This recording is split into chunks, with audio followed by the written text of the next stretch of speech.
Además del impacto psicológico de la conquista, Watson habla de el impacto en las instituciones de las sociedades aborígenes. Por eso él habla de una desestructuración. Algo que venía estructurado, ordenado, ahora con este impacto de la conquista va a ser desestructurado. Vamos a ver que en todas las dimensiones de la vida de estas sociedades son influenciadas, ¿no? Y son trastocadas, podemos decir. La dimensión económica, la dimensión social, la demográfica, como vamos a ver a continuación, ¿no?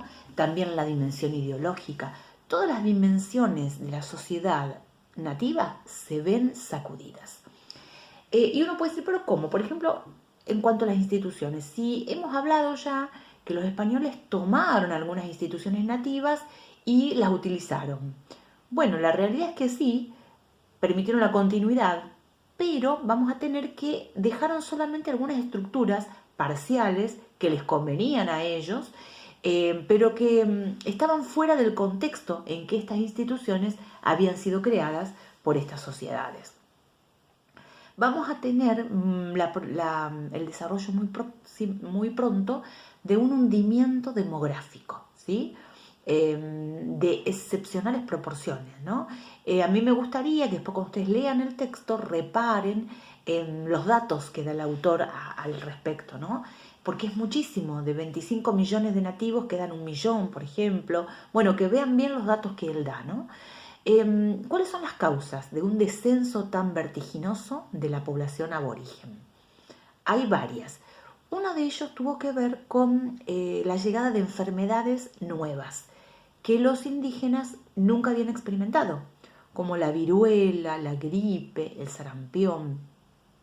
Como estas enfermedades no se habían experimentado aquí en América, ellos no tenían en su sistema inmunológico defensas. Y esto influyó en que murieran millones de aborígenes, ¿no? Por otro lado, sabemos, después vamos a profundizar más, que fue muy cruel la opresión con la que trataron a los indígenas los españoles llegados a América. Eso llevó a que se elevaran las tasas de suicidio o por ejemplo también que fuera muy común la práctica de abortos. Una gran caída de la tasa de natalidad va a ser lo común en este primer periodo. Vamos a tener que las estructuras tradicionales de las sociedades aborígenes se desorganizaron.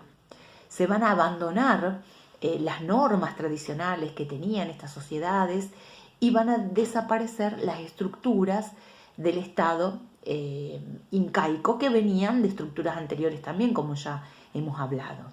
Los sistemas económicos, sociales y religiosos, que eran los que daban sentido a la vida de estas sociedades, se desintegran.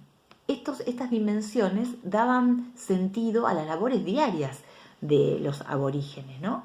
Entonces vamos a tener una sociedad traumada, desestructurada, desintegrada. Justamente este descenso demográfico del cual estamos hablando es una evidencia de la desintegración del mundo nativo.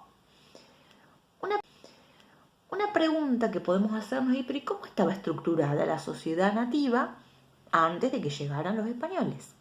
Bueno, Watchell da como ejemplo lo que pasaba en la zona andina. Nosotros ya lo trabajamos, pero cuando ustedes lean este texto lo van a revisar. Está muy interesante porque uno puede profundizar en estas estructuras.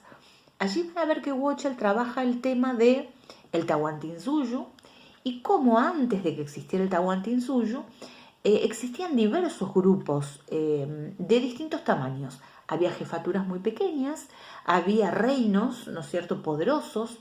Todos ellos tenían una unidad básica que nosotros ya trabajamos, que era el Ayllu. ¿Se acuerdan? El Ayllu reunía un determinado número de relaciones de parentesco que lo que poseían en un territorio concreto, aunque este territorio concreto muchas veces estaba desconectado. Ahora vamos a profundizarlo. Cuando se establece el Estado incaico, el Tahuantinsuyo, se va a imponer un aparato militar y político sobre todos estos grupos étnicos que ya existían. Y vamos a tener a un Estado incaico que se impone sobre curacas, sobre señoríos, curacazgos, señoríos, pero igualmente estos grupos seguían confiando en los curacas. ¿Por qué? Seguían teniendo al curaca como jefe, porque el Estado incaico los mantiene. El Estado incaico confía en estas jerarquías de señores o curacas. Es más, se repartían las tierras cultivables periódicamente a las distintas unidades familiares, de acuerdo a su tamaño, ¿no es cierto? Y a la vez cada unidad familiar podía reclamar, y esto es importante, tierras en otros sectores ecológicos, en diferentes sectores ecológicos, para poder entonces acceder a productos complementarios de diferentes altitudes. Esto ya nosotros lo trabajamos, que una característica de la zona andina es que los productos a los que se puede acceder muchas veces están en diferentes pisos ecológicos por la altura, en ciertos, hasta ciertos metros, podemos decirle, hasta cierta altitud, hay una determinada producción, como puede ser la de llamas. En las zonas bajas tenemos la zona, por ejemplo, costeras, las zonas del pescado, la zona de la selva también, con su producción de miel, de plumas, de otros productos que ellos necesitaban, ¿no? En la zona del altiplano también estaban las producción de papas, de tubérculos. Bueno, ¿cómo hacían para un mismo ayllu acceder a todos estos productos? Tenía mecanismos que habían sido establecidos en tiempos anteriores al Tahuantinsuyo y que el imperio inca mantiene. Y que tiene que ver con esto que, ¿se acuerdan? Trabaja Nathan Watchell también, cuando habla del sistema de archipiélagos verticales, ¿no? Vamos a explicarlo un poquito. Primeramente hay que tener en cuenta que estos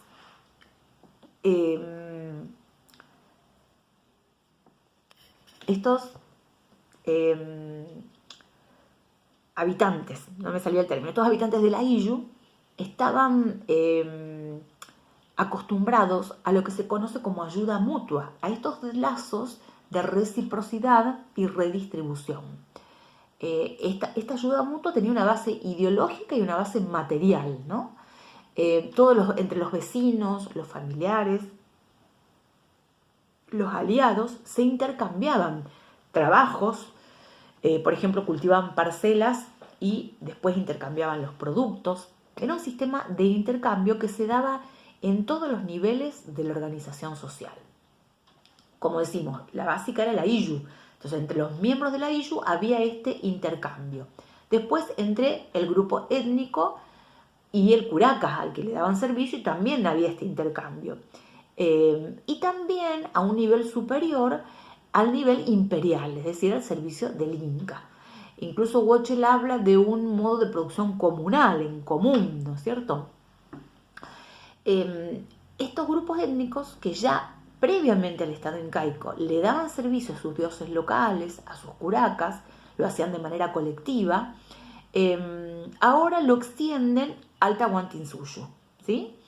Trabajaban de manera colectiva para el sol y para el Inca.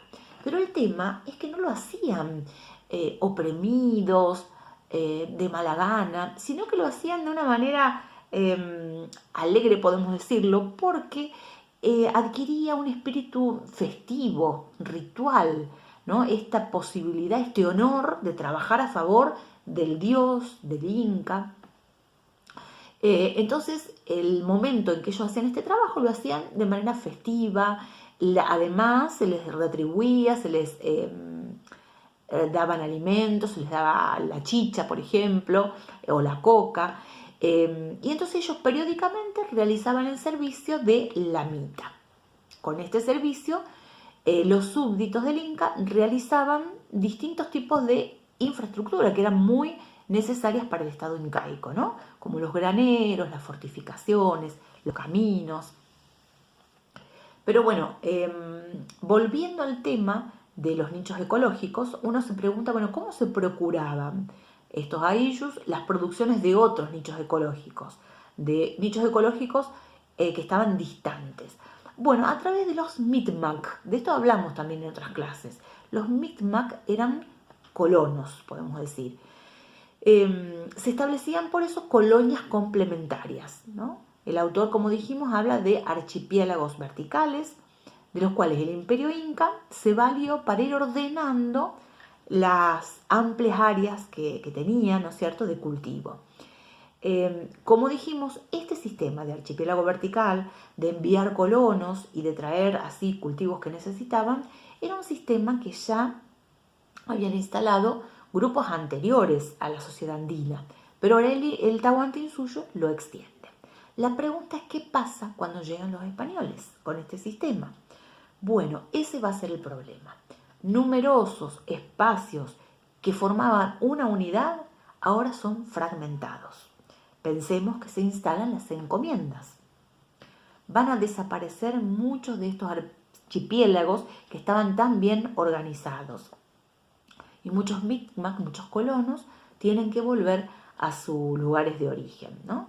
Con esto del establecimiento de las encomiendas va a haber divisiones de parcelas, dominios que hasta ese momento habían estado unidos, formaban unidades políticas, sociales y económicas coherentes, vamos a tener que son repartidos en diferentes beneficiarios. Así que vamos a tener que este sistema de archipiélago vertical entra en conflicto con lo que establecen los españoles, con esta idea española de hacer que los indios estuvieran vinculados al lugar donde vivían. Vamos a tener entonces a un mundo andino completamente transformado. Van a aparecer, por ejemplo, nuevas formas de tributo. Se introducen dos elementos muy novedosos, podemos decir, la moneda y una economía de mercado que hasta entonces no existía. Vamos a tener que hasta mediados del siglo XVI el nivel de los tributos lo va a regular el mismo encomendero, podemos decirlo así, porque no había una norma oficial. En la zona andina afectó muchísimo el tema de los tributos, mucho más que en la zona de México, porque a diferencia de los macehualtines, ¿no es cierto? Si ustedes recuerdan cuando hablamos de la sociedad mexica, los súbditos incas pagaban el tributo en trabajo, no en especie. Entonces para ellos fue un gran cambio, porque vamos a tener que para 1550 va a haber una disposición especial. Tenían que trabajar en la antigua mita y además de ese trabajo en la mita, ir a cumplir esos servicios obligatorios, tenían que pagar tributo. Primero va a ser con productos, ¿sí? Como por ejemplo maíz, porotos, peces, frutas, sal y diferentes artículos manufacturados. Pero vamos a tener que para el año 1570 el tributo principal era la plata. Los indios tenían que acceder a plata para poder pagar el tributo, además de pagar la mita.